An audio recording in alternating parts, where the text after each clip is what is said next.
NBC2 News at 3 starts in just a few minutes. I'm Kyla Gaylor out here at the Sanibel Boat Ramp for NBC2 First Alert Hurricane Week, and we are kicking things off with a very special edition of What's on Rob's Radar. Flooding is expensive to recover from, but there's things we can do to lessen the sting before big bills stack up after big storms.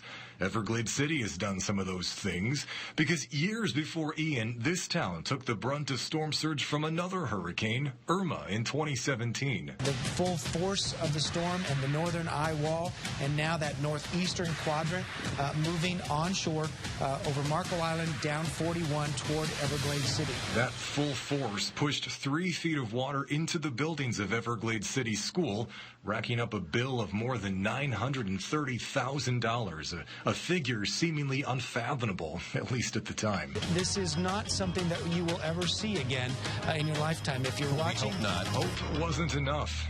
Of Hurricane Ian. 5 years later to the month, another disaster barreled toward us, and this one was worse. So I understand Hurricane Irma brought in 3 feet of floodwaters. I understand Hurricane Ian brought in 6 feet of floodwaters onto this campus. But this isn't a sad story. Instead, thanks to the efforts spearheaded by Mark Rulo, this is a story of preparedness and saving you money. We came out on the best side of Hurricane Ian. When you think about the flood mitigation measures that Collier County has put into this school, when you stand inside Everglades City School's courtyard, you can almost think of this place as a fortress that's best seen from up above. Based on the damage done in 2017, Collier County Schools forged a 2-pronged defense of this campus against rising water.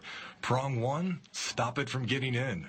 That's accomplished by encasing the school with a 6-foot-high flood wall. And the flood wall has integrated floodgates.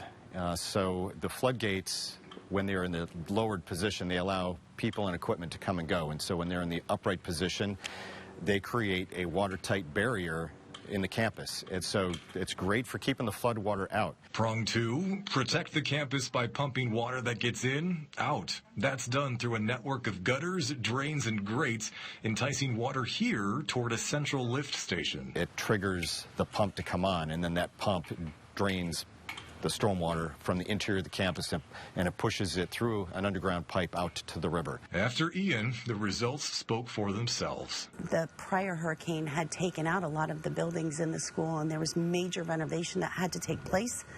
And so when I found out that they actually worked and everything was safe and dry, there's no words. Principal Sherry Allison's relief was multi-tiered. Not only did her school survive a bigger storm with less damage, it also came with a smaller cleanup tab. Rulo says after Irma, FEMA recovery dollars became a finite resource. They're not going to pay that again.